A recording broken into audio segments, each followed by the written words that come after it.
Welcome back. This is Face the Nation. I start off the third round with Dr. Deepika Udagama, Chairperson of the Human Rights Commission of Sri Lanka.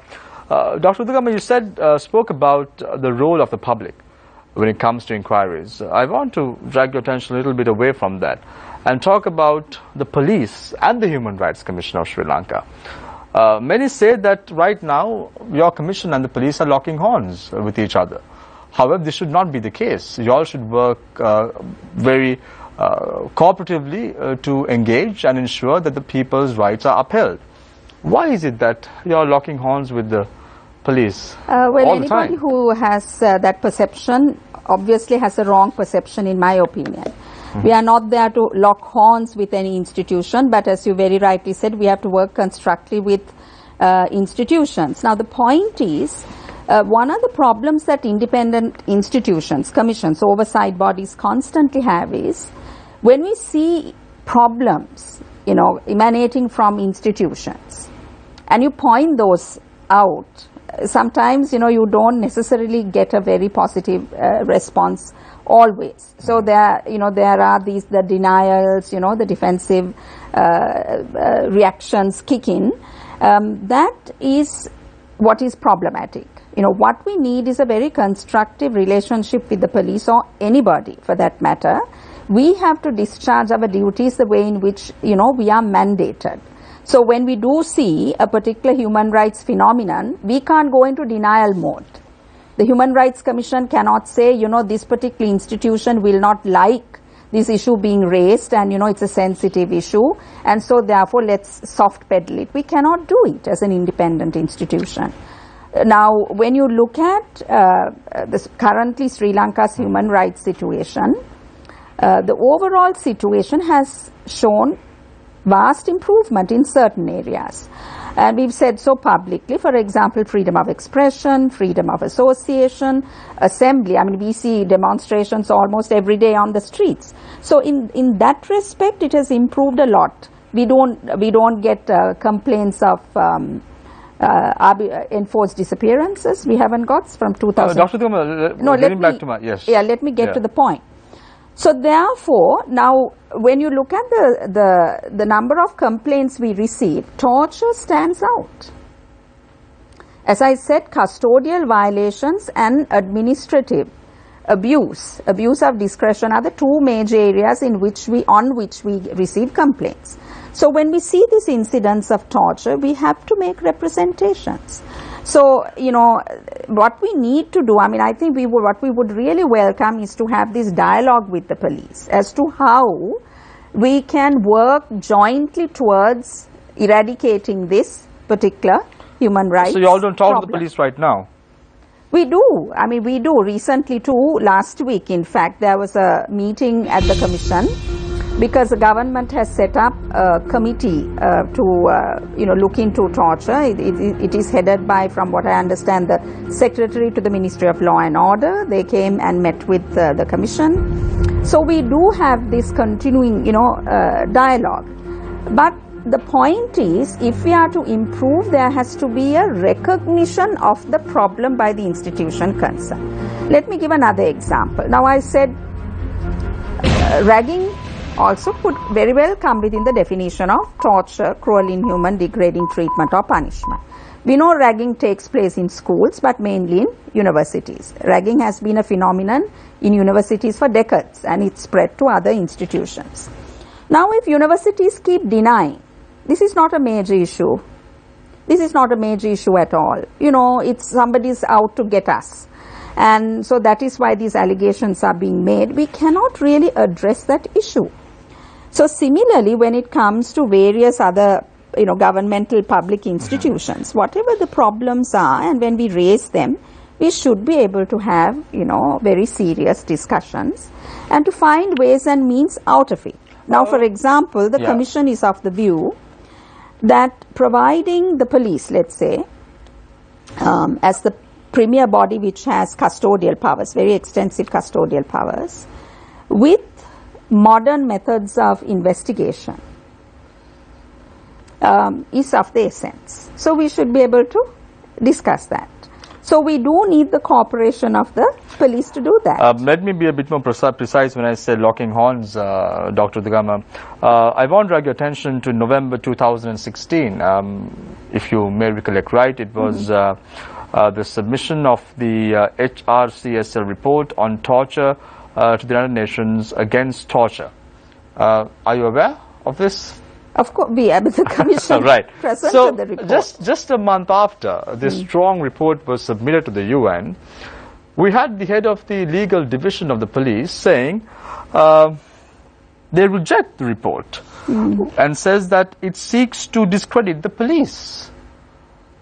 Locking horns, aren't you all? Well, I mean, you wanted me to be precise and sharp, but there you go, I gave you an example. Yes, well, I mean, I don't know whether that's about locking horns. People are, entitled to give their opinions. But what is important there is that we have yet to hear from the Inspector General of Police or the Chair of the National Police Commission or the Minister of Law and Order regarding this report. Now, the point is... But you have the police going in a public television station and saying that they reject this report completely. Well, that is very unfortunate because we are an independent commission, and for a public authority to say that the report is completely rejected is actually, from the point of view of the commission, unacceptable.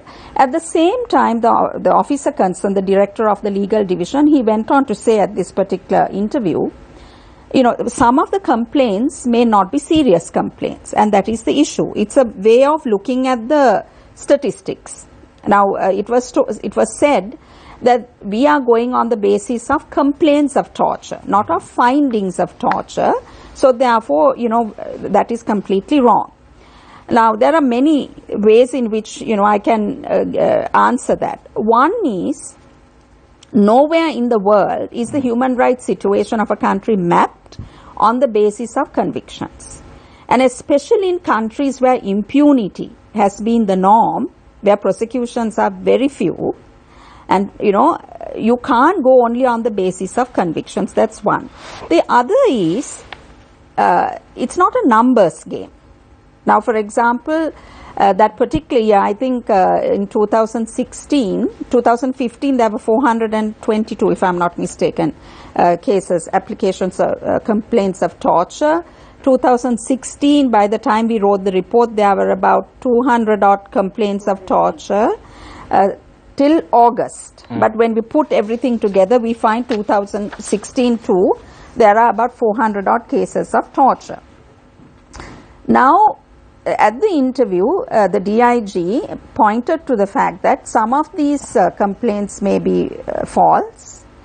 And then he himself admitted that, maybe 25% are like that. So 75% may be, genuine. Dr. Udagama, being independent is very good. However, is the police taking your commission seriously? Is the government taking your commission seriously? Well, they have to take us seriously. You see, because these are not personal issues. These are matters of state. And the point is, why did the people of this country ask for independent commissions? Because they wanted independent commissions to be integrated into the governing process as oversight bodies. So really, whether it's the police or any other institution, they have no choice. They cannot say we don't agree and we withdraw. You have to enter into a dialogue for the sake of the public. Because you see, the police is also our institution. If you are the public has ownership of the commission, the public has ownership of the police, the public has ownership of all public entities. So we are only custodians of these institutions. We are not private owners of these institutions. So when we function on behalf of the public, we have to take, institutions seriously. There can be disagreements. But there needs to be cooperation between these institutions like the state, the police and the Human Rights Commission of Sri Lanka. We don't see that connectivity taking place right now, Dr. Udagama. If I may say I'll get back to you in a minute. Just one point in relation to what Dr. Udagama was saying is, does the police take us seriously? Where an example is the government has actually constituted this committee, which also consists of representatives of the police, the Aegis Department, and headed by the Secretary to the Ministry of Law and Order, which means they have taken our report seriously, they've taken the UN recommendations seriously, and they in some way do acknowledge the that we do have a problem of torture. Dr. Udugama, the problem is this, you know, they may say that they recognize your report, but they can still squeeze you. They cannot approve your recruitments that you all want, because they are the state at the end of the day. Well, if that happens... This is where cooperation comes into play, isn't it? Yeah, but where the recruitments are concerned, I must say in all honesty, we don't see, you know, that being withheld, because many other commissions have the same problem.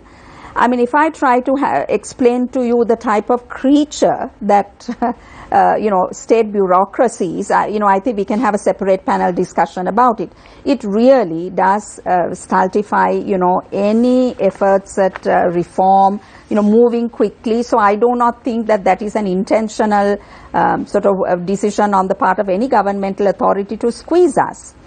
But the point here is the necessity to integrate independent commissions into governance. And you know, public authorities must recognize that you know, we have to work together. There is no other way. If you reject and say, no, we don't work with you, who is affected? The public. Thank you very much, Dr. Udugama, for your thoughts in the third round. I now move my attention to Ambika Satkaranathan, Commissioner of the Human Rights Commission of Sri Lanka. Ambika, let's talk about human rights. Now, we have the West telling us what to do. We have the West telling developing countries what to do in terms of human rights. They say that reconciliation is important, accountability is important, so on and so forth. However, we see now human rights fading away from the West. Let's take the US for an example. There are laws with regard to anti-terrorism. We had the British Prime Minister Theresa May on the 6th of June 2017 saying, "I'll tear up human rights laws so we can deport terrorists." There is a shift, isn't it? Well, there is a global, in a way, I suppose, backlash against human rights. That cannot be denied. But that doesn't necessarily mean that, you know, human rights protections are not needed or that it is not a good thing. And what we have seen and what is really heartening is particularly the US is a fantastic example of the need for strong systems and processes and independent institutions to protect human rights. Because what you're now seeing is whether it be the judiciary, whether it be public officials, whether it be just the public and grassroots organizations, when there are attempts to undermine rights, undermine independent institutions, you see them protesting. You see people resigning, people legally challenging, people going on the streets. And perhaps that is something that we don't have, but which points to... But you have the President of the United States saying, imposing a travel ban. And what happened to that? What happened to that? Not once but thrice. Because you have independent judiciary, they strike it down. Because you have laws that protect persons, because you have organizations like the ACLU that challenge this. And therefore, I think, yes, we cannot deny there is a global backlash against human rights, but that makes it all the more important to actually fight against it. Just a few minutes ago, Ambika, the US Supreme Court allowed part of Trump's travel ban to go into effect. This was news that came in just a few minutes ago. So it is aligned with the objective of the highest echelon of governance. Well, like I mean, we have not seen the decision, so I really can't comment. It just came in just a couple of seconds ago, you know. So, yeah, we can't actually comment on the merits or demerits of that. Talking about, okay, let's talk about these travel bans that have been imposed. Let's talk about Theresa May's but my point is this, just because Trump, that's the point. You must not look at this as a Western thing. Just because Theresa May says that or Donald Trump says that, that is not relevant to us. What is relevant are international norms that have been accepted by the community of nations. But more importantly, these norms actually protect you and me. So I think that is... Is it fair for the West to dictate terms to us? But the West is not dictating. Now, when the processes happened at the United Nations, these drafting processes are long, they are complex, and they involve all countries. So Sri Lanka, like India, like China, like the US, everyone is involved in the processes. They agreed to this. Countries sign up to this. Tell me the last time that the West has been prosecuted for something of human rights violations. I can give you a few. Libya. Let's take Libya for an example. The killing of Muammar Gaddafi in broad daylight, a president of a nation. You had Saddam Hussein from Iraq being hanged to death by the Iraqi government on the whim and fancy of the United States government. Again, after a few years, we just saw this year alone, the Winston Churchill report said that Britain did a wrong move in Britain. So where is human rights violations here? The point is if in the West or in the Western Hemisphere you find that you do have instances where the rule of law is not adhered to, where there might be violations of international human rights law, that does not make it okay for us to do the same thing. That is my point. And no one is saying that, for instance, that there are no human rights violations in the United States. I mean, even the Office of the High Commissioner for Human Rights has come out and condemned the drone attacks. They've talked about prisons, the conditions in U.S. prisons, the discrimination. Where are sanctions then? But you don't have sanctions against Sri Lanka either.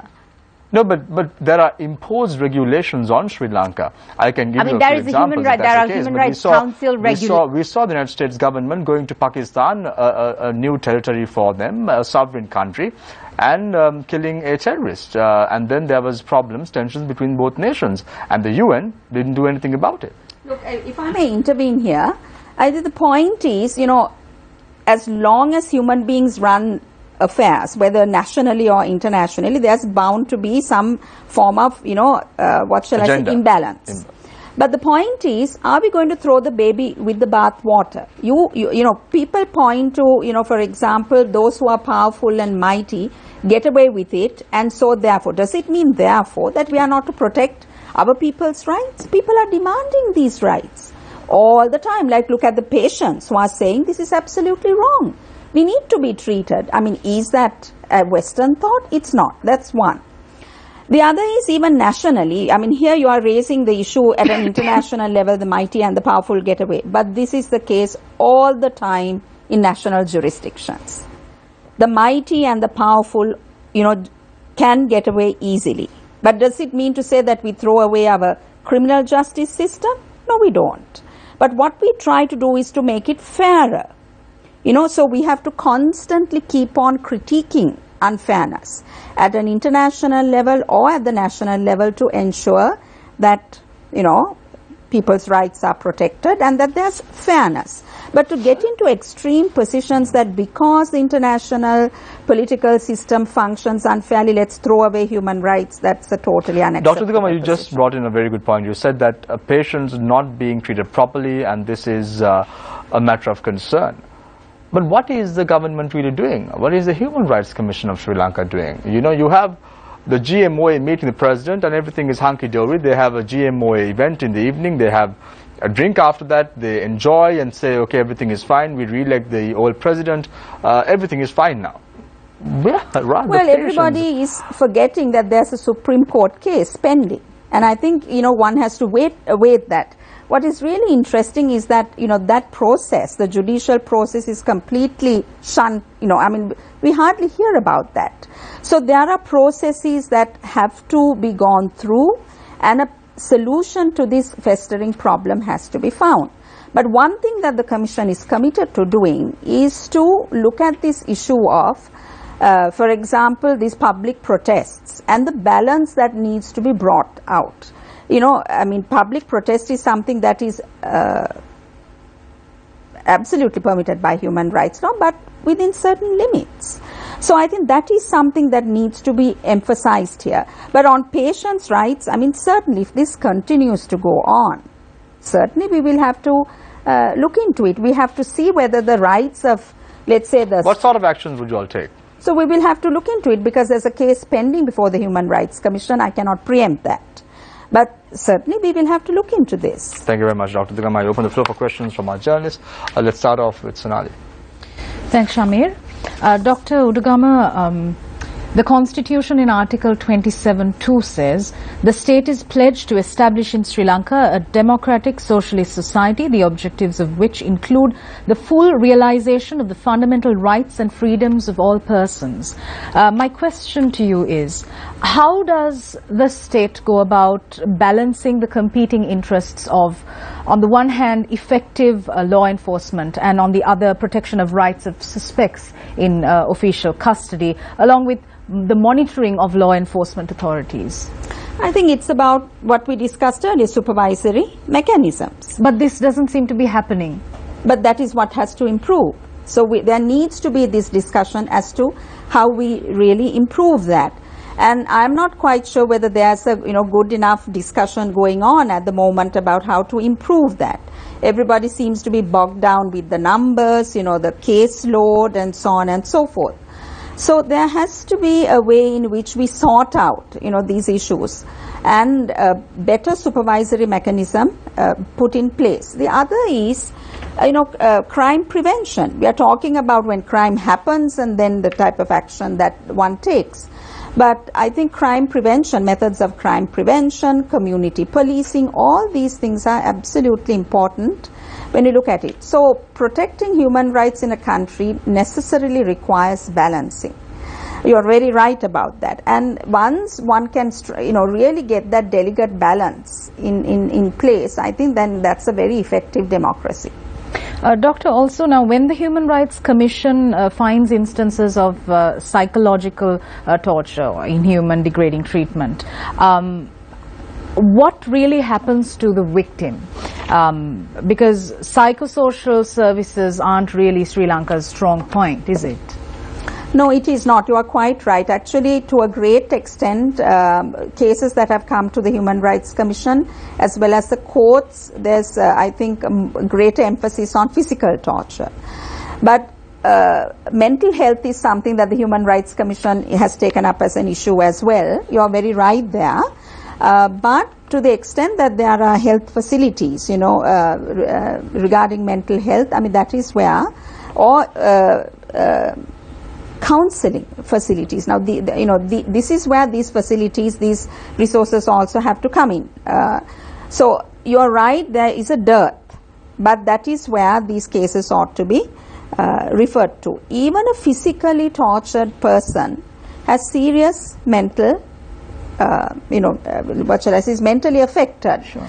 So one really needs to have systems of, treatment, holistic treatment of torture victims.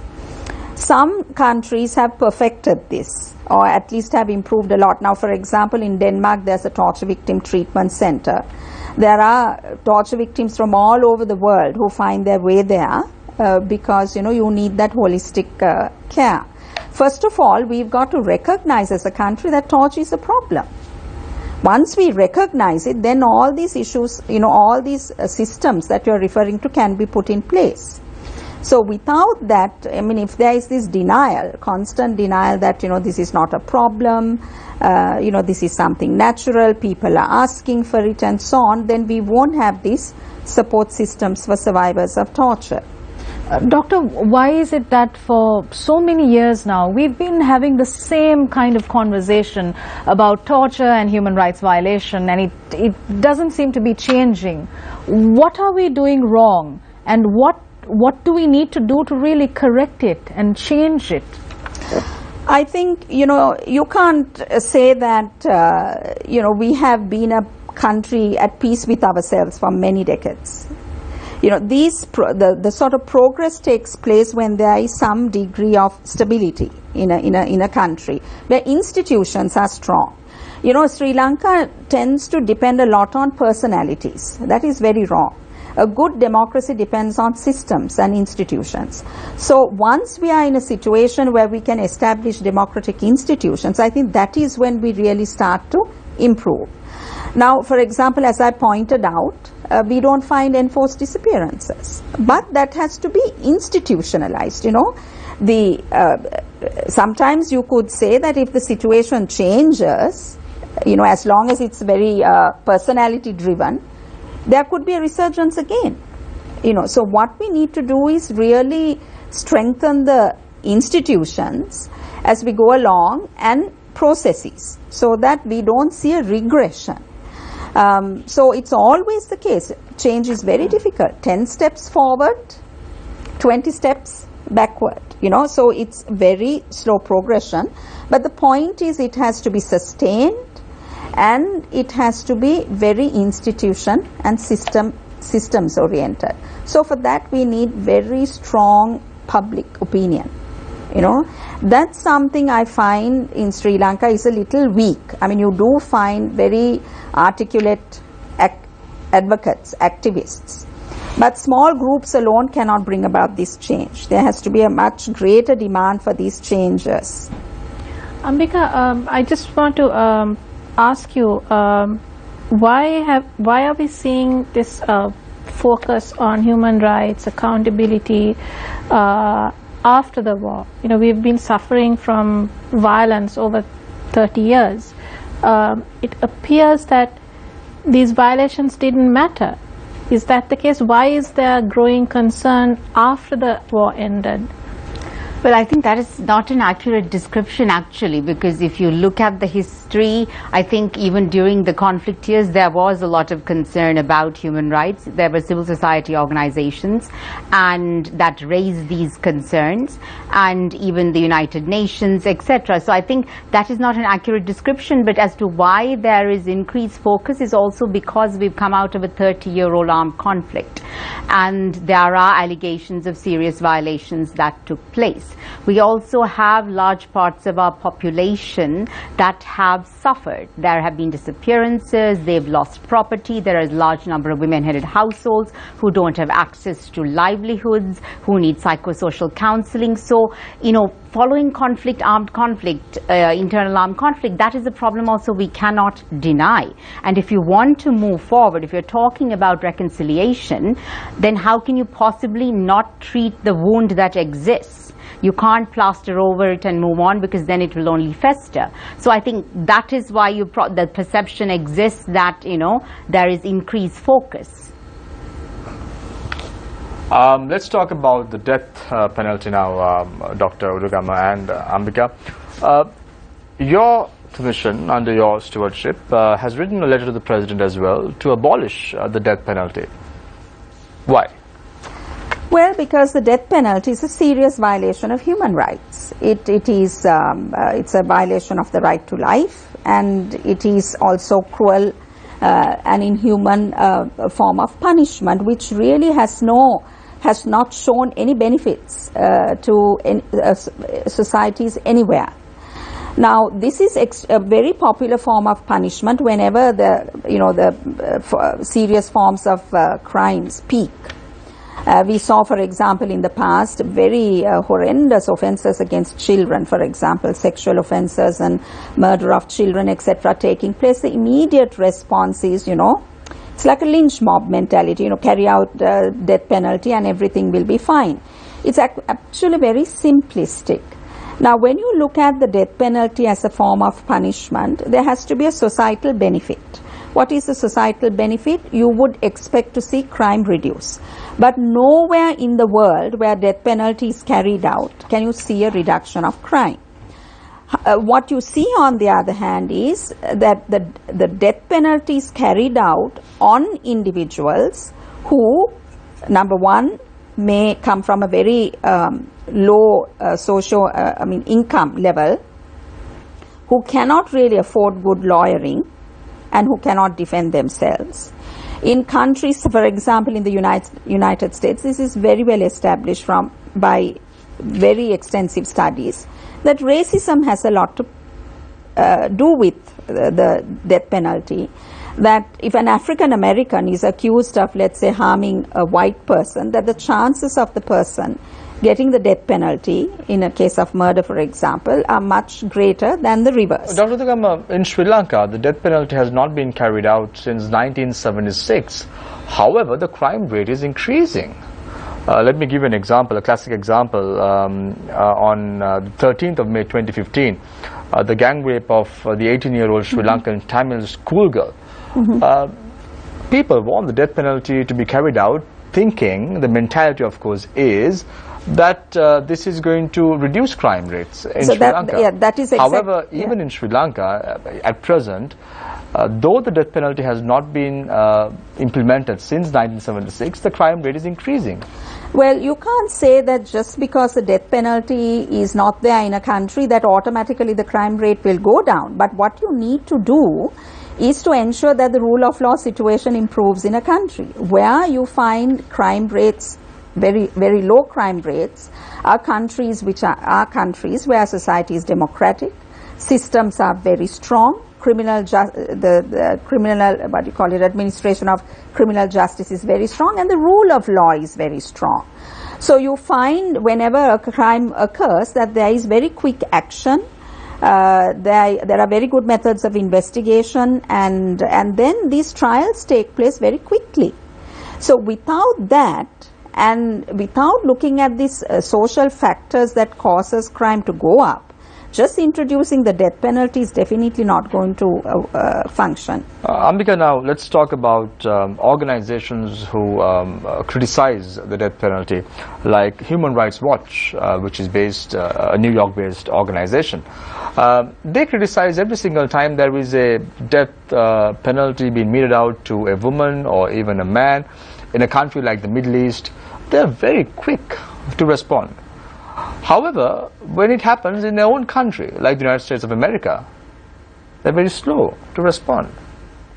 Why? I think that is once again an inaccurate description, because where Human Rights Watch is concerned, even where the United States is concerned, they have, if you just go to their website, they have issued many statements, I think particularly in relation to They have issued statements in relation to death penalties across the world, but not in particular with the United States of America. But I think, once again, I think that is really not relevant here as to whether, Human Rights Watch issues a statement or not, because... But this in any way does not reduce the crime rates. No, it doesn't reduce the crime rate, because also, now let's take a good example. Crimes against women in particular and children, or the 18-year-old Vidya's case that you were talking about. Why does the crime take place? Why? Because also we live in a patriarchal society. There is misogyny and there is impunity, where people think it's okay to perpetrate these crimes against women, that it's acceptable, that women are not equal citizens, and also they think that they will not get caught. Just instituting the death penalty is not going to immediately instill fear, because there have been also, if you look at the past 12 months, several research studies done also by the United Nations, which have clearly shown, and these have interviewed men, and they have clearly shown that men think that it's acceptable, where they've openly said the number of women they've raped. And even in continuing cases, for instance, in places like India, you see where, neighbors and people known actually commit the crime, and they assume that they will not get caught. So I think it's about impunity, it's about lack of respect for rule of law, and it's also about misogyny. It does not match. Now, in a country like India, for example, in every 20 minutes, you see a rape happening. And where is justice? Exactly, that's my point. Because also in such cultures and countries, we have misogyny. It's a patriarchal society where women are not looked upon as equals, and where it is actually acceptable to perpetrate violence against women. So that is thought to be okay. Just because death penalty is there, it's not going to reduce the crime. Exactly, that's our point. Thank you. Exactly, that is our point. So it's not about just having the death penalty, it's about changing attitudes in society, about equality. It's about gender equality, if we're talking about particularly crimes against women. But in a country like Sri Lanka, where we think of cultures, where we think of traditions, people's notion is kill 2 or 3 people and then the people would get on track. Now that's the public notion. Exactly. Sadly, that is the public. Yeah. But won't that help a society like Sri Lanka? Well, okay, let's look at countries, for instance, where they do have the death penalty, like certain Middle Eastern countries. Now, what you have been seeing in one particular country, which I think in the past even 6 months is, I think they've executed close to 100 people this year, I think.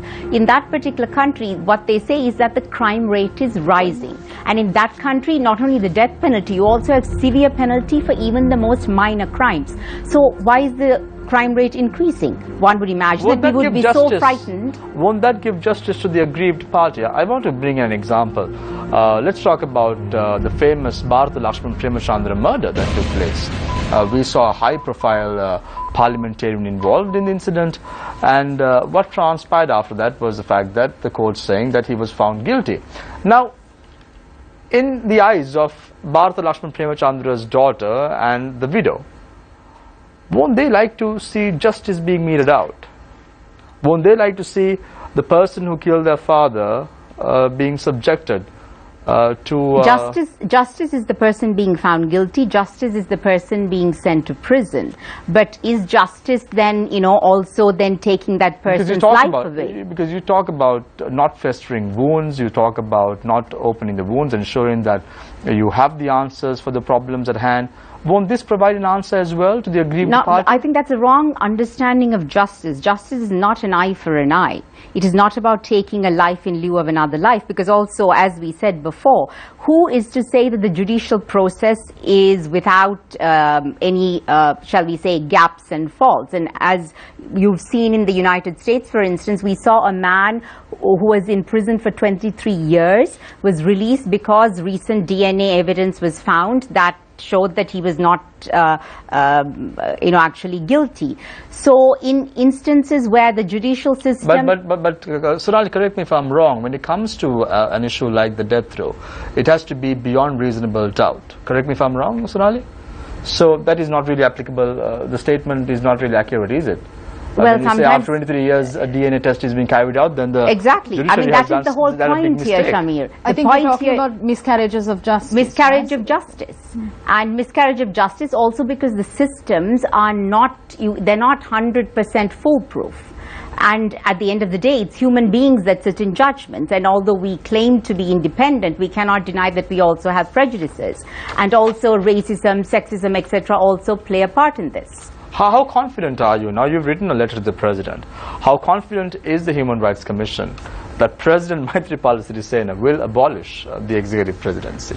Well, I don't know whether that's just a mere letter that has been sent out. Well, for us it's not just a mere letter. That is our position. That is the position that we will continue to... That has been the position of many organizations right throughout. But we are the National Human Rights Institution, the premier state body that is mandated by law to protect and promote human rights. So one would imagine that our position... Time again, no president has abolished it. This was a request made to President Ranasinghe Premadasa, Chandrika Bandaranaike Kumaratunga, President Mahinda Rajapaksa, and now President Maithripala Sirisena himself, and never has it been abolished. Yes, exactly, and we will continue to do that until that takes place. I mean, that is the role of the Commission. Are you confident that you all can do it? Well, I think, if I may come in. Yes, change is, always incremental. Change is slow, and I think sustained change has to be incremental. If change is sudden, sometimes it can be like a flash in the pan.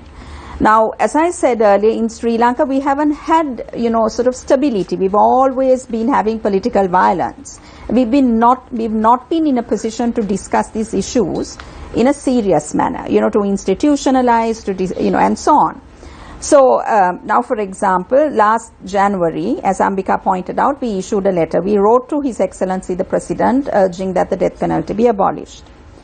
Now, although it didn't immediately draw sort of a positive response with an undertaking to abolish the death penalty, what do we find? By December of 2016, Sri Lanka voting for the United Nations moratorium against executions. Soon after the Seya murder, the sexual assault and murder of little Seya, there was this upsurge in demands for the death penalty, and execution seemed to be imminent. But by December, the government, last year's December, the government had voted for the United Nations moratorium on execution. So these are, incremental steps, and hopefully with sustained, expansion of democracy in the country, we will be able to have debates and discussions, and this could very well lead. This is exactly how other countries have abolished. Dr. Udagama, given the U-turns the government is currently taking on the co-sponsored resolution that they signed a couple of years ago, you really don't expect them to stick to one position? The changes don't only depend on governments. Change depends a lot on public voice. And one of the things I said earlier, I think in response to Sonali's one of the questions was, public opinion is very important. And we have to watch the politics of the people just as much as we watch the politics of a government. It's because in a democracy, it's the people who should be driving the politics, and a government has to be responsive to what the people are demanding. Public opinion of the majority or the minority, Dr. Udagama? Everybody. everybody. You know, we've got to build inclusive societies, and there will be various strands of opinion, and the various strands of opinion should be given expression. There must be the space for that expression, and eventually, like any other democratic society, we will come to... Dr. Udugama, yes. one of the attorneys at law who was closely working with your organization and who has commended the work of the Human Rights Commission on this very show over the last few months or so, is not in the country. He has fled overseas because of threats that he has received from high-ranking officials of the government itself. Why isn't the Human Rights Commission stepping in and protecting his human rights? Well, the issue of attacks on places of religious worship, on which this lawyer that you mentioned had been working, the Human Rights Commission has issued a letter. I mean, we have issued a letter clearly saying that this situation has to be brought under control by the enforcement of the law. So we do recognize that, I mean, for example, when the Human Rights Commission of Sri Lanka issued the statement of the letter on the death penalty, the commission was also attacked. You know, so this is to say that this is not correct. But ultimately, he is not even in the country, and his voice is suppressed completely now. No, that is very wrong. That is absolutely wrong. You know, I mean, when you say that a person cannot speak freely, that really has a very negative impact on the human rights situation of a country. We do recognize that. Dr. Udugama, have you documented human rights violations or abuses carried out by all parties or stakeholders to the war?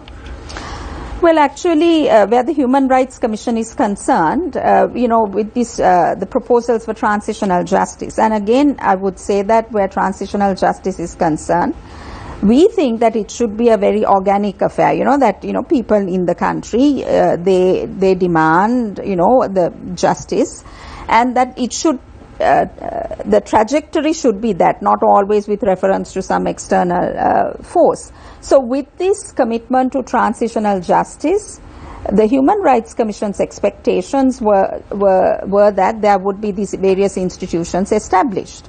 So, for example, the Human Rights Commission has been extremely supportive of the establishment of the Office of Missing Persons.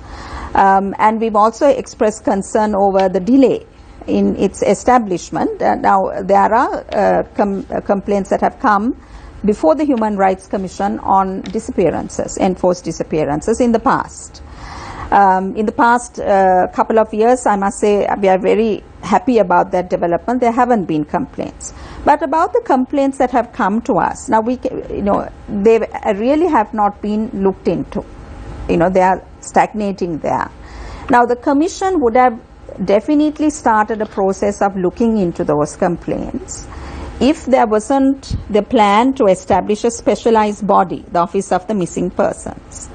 So that is why the Human Rights Commission was looking forward to a specialized body, because looking into enforced disappearances requires, a certain sort of specialized knowledge.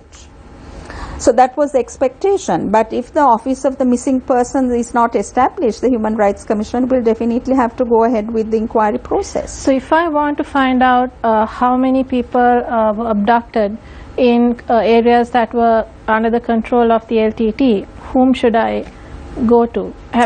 Do you know whether this data is available right now, or is it still being collected? Yeah, where the areas out of the control of the LTT are concerned, I mean, I don't know whether the Commission has actually received those complaints, because during that particular period, we received a number of complaints, and from what I have seen from the complaints I have reviewed, there weren't that many complaints related to any sort of abductions or recruitments by the LTTE. Yeah, in case of child soldiers, I mean, some of those would also fall under the category of abductions, right? Yes, yes, clearly, yes, they would. Okay, why don't we see the kind of pressure coming from NGOs or activists to look into this side of the problem as well. But I think it has never been denied that the LTT did engage in forcible recruitment of adults as well as underage children. What I mean is documenting, gathering data. There has been some data that has been gathered, like for instance there was the UN Special Representative of the Secretary General on Children in Armed Conflict who sent her representative to Sri Lanka twice. They've issued reports. There have also been reports by Human Rights Watch and I think also by the UTHR. So there has been documentation of this. Perhaps the public is not aware of that as it is aware of, other violations. Because right now it seems like the reconciliation mechanism is holding only one party accountable. No, that it might appear that way, but as I think far as, we are concerned as an institution as well as I as an individual and perhaps Dr. Udugama also, I think what we will say is for us, if you're talking about reconciliation, you have to acknowledge all violations that took place that were perpetrated by all parties. And this is not just even between communities, also within communities. And if you look at, for example, and this might not be a very popular thing to say, but even within the Tamil community, there were different armed groups and there was internecine violence and violence that they perpetrated against each other within the community. So there's reconciliation that has to take place even there. And then even later, when we found that one particular breakaway group was affiliated with the state and engaged in violations, that also deepened divisions within the Tamil community. So these are all realities, however unpleasant, that I think we do need to acknowledge if we are to move forward. Actually, the transitional justice process, if it is to result in reconciliation, must be undertaken in good faith. And you can't have certain types of offences privileged and excluded. So the entire array of violations, whether done by the armed forces or by the LTT, really, or other groups, as Ambika said, ought to be taken into consideration. One of the strongest features of the transitional justice process in South Africa was the decision to look into allegations of violations against the African National Congress, which at the time that the Truth Commission was established, the African National Congress had already formed a government. But it said the truth process, discovery of the truth during what happened during the conflict period, should extend to itself. And I think therefore the legitimacy of the process increased by leaps and bounds. Doctor, the Supreme Court recently ordered that 1 million rupees be paid in compensation to a man who was tortured by a police officer. Now, you also spoke about the prevention of torture instead of dealing with torture once it has been perpetrated. So how do we go about doing this? Well, first of all, I want to say the Human Rights Commission really welcomes this judgment. It's a very strong judgment. And it's extremely good. But you see, the fact is that the quantum of compensation in this case is very high, and that is very good. But compensation, awarding of compensation alone really will not, because there were times when various mechanisms were set up to pay off the compensation, on behalf of officers and so on. So, for example, it was pointed out that welfare funds, for example, were set up to collect money to, pay off compensation. That really doesn't address the larger problem. It is important, but it doesn't address the larger problem. So, really the important thing is, first of all, in our opinion, there has to be an admission there is a problem. Secondly, sort of exploring ways and means of arresting this, that is prevention. In the Commission's point of view, we think that, there was a time when lots of educational programs took place to inform public officers torture is wrong and that it is a crime under the law of Sri Lanka, that it is an offence under the law of Sri Lanka.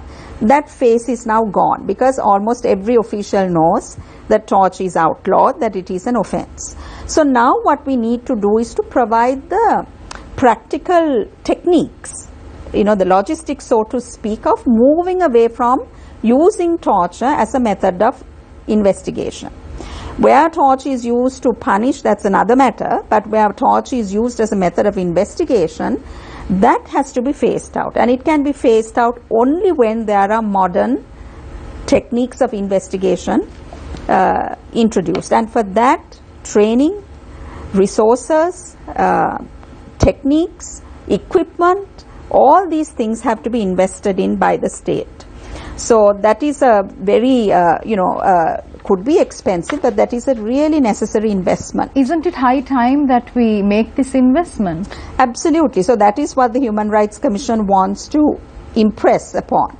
But as long as we keep, sort of deliberating about the numbers and, so on and so forth, as you said, locking horns. We don't think it's about locking horns, but this disagreement and, torture becoming a numbers game, etc. It's very difficult to get into these areas, such as the reforms that are really needed. Doctor, there are budgetary allocations, right? Budgetary allocations, but then these things, the policy decisions have to be taken, to introduce these methods. How important are educational reforms to educate children about human rights as a concept? That's very important. This is a matter that has been flagged, I think during the entire existence of the Human Rights Commission from 1997. But hasn't been paid heed to? Education, human rights components are in the current curriculum of school children. It is taught. Perhaps they're not effective enough. It is not effective. So that is the problem with our education system is just that. Education is meant to change, mindsets, mold personalities, change attitudes and the wrong attitudes and so on. But this exam-oriented education system, it's really very counterproductive in many ways. So we have to find other means of, getting the message across. Now, for example, you are very right in saying that children, their mindsets should be changed. It can have a huge impact on society. Now, we know, for example, the anti-tobacco campaign really targeted children. And I think by and large it's acknowledged that the anti-tobacco, the anti-smoking, campaign is extremely successful. So these are methods that we really do have to try out. Currently there's a thematic subcommittee of the Human Rights Commission that is looking at the entire education process from human rights perspective, and we will come out with a report in hopefully next year or at the end of this year. This is not just about introducing human rights as a component of the curriculum, but how do you really mold an education system to produce good citizens? Doctor, one of the significant points you mentioned earlier on in the conversation was that there wasn't sufficient legal representation for suspects. How can this be the case when lawyers are being churned out in their thousands every year? Very good point. The point is people can't afford lawyers. So this is where legal aid has to expand by leaps and bounds. If you look at absolutely essential services for the public, education, healthcare, you have very expansive public systems. You have expansive public education, you have expansive public healthcare, you have quite expansive transport systems and so on. But when it comes to justice, which is a very important part of people's lives, you don't have that public system. We have very minuscule, I would say, legal aid program in this country. Those lawyers are working very hard. They're very dedicated as far as I know. But the point is it's very tiny. So there needs to be huge budgetary allocations. All these passing out lawyers, at least for 5 years or 6 years if they can work for the Legal Aid Commission, that would be really good. But Dr. Udugama, isn't it a very simple decision that has to be reached at state level? Absolutely. To get law students just passing out to but there has to be, first of all, the recognition, and some have been making this claim, demand that legal aid should be increased and so on, but that really has to be recognized and that investment made. Doctor, my final question to you, how do we create this paradigm attitudinal shift to ensure that human rights are better protected? You as someone who has been in this field and worked towards the upliftment of human rights over several decades, how do you view this? Well, first of all, I think we've got to sustain a democratic framework in this country. But first of all, it seems to me that education, mindsets, That's absolutely important. I truly believe in the power of, education. If the education system can be properly designed and executed. No democracy in the world has sustained itself by having education systems that do not promote democracy. Now in Sri Lanka we have an education system which is not aligned towards a democratic, ethos of creating democratic, way of thinking, free thinking, articulation, analytical thinking. So I do believe that education can make a big difference. But then all other aspects, media has to play a very, very positive role. So I think these components have to come out, but first of all, I think education and encouraging the public to speak out. You don't need very high levels of education for that. Ambika, very quickly, one question, Charita. Shamir, you had lots of time today. Ambika, my last question is to you. How has been the response from law enforcement? Are they even open to discuss torture? And what is the way forward in getting them engaged to address this issue? Well, I think as Dr. Udagama said, we have been having dialogue with law enforcement, and also last week we had a conversation where we had the senior level officials from the Ministry of Law and Order as well as the police, and I think that was a very constructive dialogue that we have, but of course clearly more needs to be done. And where the Human Rights Commission is concerned, I think our position is that, we take our mandate seriously, but at the same time, the purpose is not to, hit someone on the head. It is not about taking an adversarial position, because we feel we are accountable to the public, and our role is to protect their rights, and we do whatever is required. And we would also request the public officials to take it in that spirit. Thank you very much, Sarita and Sonali, for posing questions. Before we go, a very quick question to Dr. Udagama. Dr. Udagama, a lot of people, many individuals who come on this very show speak about the South African transitional justice system, the Truth and Reconciliation Commission, how great it was, so on and so forth. However, in the year 2013, we know that the TRC in South Africa did their work in the early 90s, and then it was implemented in the 1993. Recommendations were taken into account. However, even in the year 2013, reports came out saying that the government of South Africa have failed the people. And the TRC's recommendations on rehabilitation and reparations of victims have not taken place. They have been ignored. Such a long period of time. However, in Sri Lanka, everyone is expecting everything to be implemented in just 7-8 years. Yeah, it doesn't happen like that, does it? Yeah, what we need to do is to take the good examples, examples of, systems that have failed, and also inquire into why sometimes, those systems have not really taken off, and learn lessons from those. That the Truth Commission, I would say, was by far, the South African Truth Commission was very successful in, bringing out what really happened. And nothing happens overnight, does it? It doesn't happen. It takes time. Now we're talking about 27 years after this happened. It does, but a lot of things, it's also about governance that takes place. You can't say there was a Truth Commission and so therefore everything is fine. It's a question of also governance taking off. But it's not only just about these institutions. It's about a wider process. It's about a wider process that brings people together in a country. And so all those dimensions will have to be focused on. You're trying to say that it would take time. It can't happen overnight. Absolutely not. Nothing happens overnight. Thank you very much, Dr. Udagama, for your thoughts. We're going for a short commercial break. When we come back, it's a final round. This is Face the Nation. Stay connected. We will be right back. Welcome back. This is Face the Nation. I start off the final round with Ambika Satkaranathan, Commissioner of the Human Rights Commission of Sri Lanka. Ambika, what does the future hold for Sri Lanka in terms of human rights, in terms of torture? By the end of your term, where do you see human rights and torture at? How do you view this in a couple of months, in a couple of years from now? Well, I'm not the Oracle of Delphi, so I cannot predict.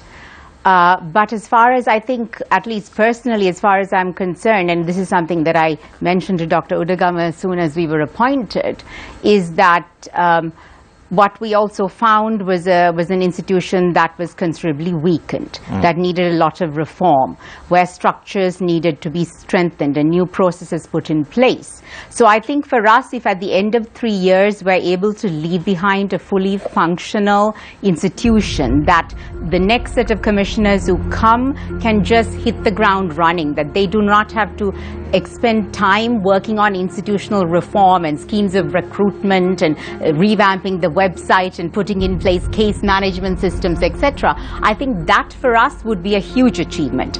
And where policy is concerned, I think we will continue to engage as we have done, making timely interventions which we hope will have impact. You said next set of commissioners, so end of your term you're not planning to stay on. I am again not the Oracle of Delphi or anything of that sort. I'm just trying to figure this out. So you won't extend your term in office? Well, firstly, I don't think it's up to us. The term is extendable, but then that is up to the Constitutional Council. It's up to, so it's really not in our... Do you look forward to staying in the position? Well, actually, to be completely honest, I think our mindset, at least mine, is only until the term, and then that is what we are focusing on. Thank you very much, Ambika, for your thoughts in the final round. I now move my attention to Dr. Deepika Udugama, Chairperson of the Human Rights Commission of Sri Lanka. Dr. Udugama, you highlighted the importance of the police, the state. You all have to do away with the bureaucratic management system in governance, so on and so forth. What is your message to the government, to the police at this point of time? Well, first of all, I would like to say my message is to the public. I really would like to focus on the public, because democratizing a nation, democratizing a society really depends on the citizenry. And so I think my appeal is that we should really decide to be strong citizens. We should know not only our rights, our duties, engage, participate, articulate, and become very fair-minded people. That's very important. And where the state is concerned, where the government is concerned, where the police is concerned, to say that there's a recognition, the establishment of independent commissions is a great victory for the people, and that our function and role should be recognized, and that our function should be integrated much better, so that there are no oppositional roles here. I mean, if I speak about the police department, that we must work together. When we work together, the public wins, and for us that is our ultimate objective. The public has to win. This is our objective. Thank you very much, Dr. Deepika Udugama, Chairperson of the Human Rights Commission of Sri Lanka, for joining us this evening on the show. Thank you very much, Ambika Satkaranathan, Commissioner of the Human Rights Commission of Sri Lanka, also joining us this evening on the show. Thank you very much, Charita. Thank you very much, Sonali, for joining us this evening on the show. Sonali is also an attorney at law. Thank you very much. It's always nice to have the two of you on to my left and not having Nadim or Faraz on to my right. So nice to have you all on board, Sonali and Charita. Thank you very much for joining us this evening. I leave you tonight with a quote, as I always do. For to be free is not merely to cast off one's chains, but to live in a way that respects and enhances the freedom of others. Nelson Mandela. Take care and good night.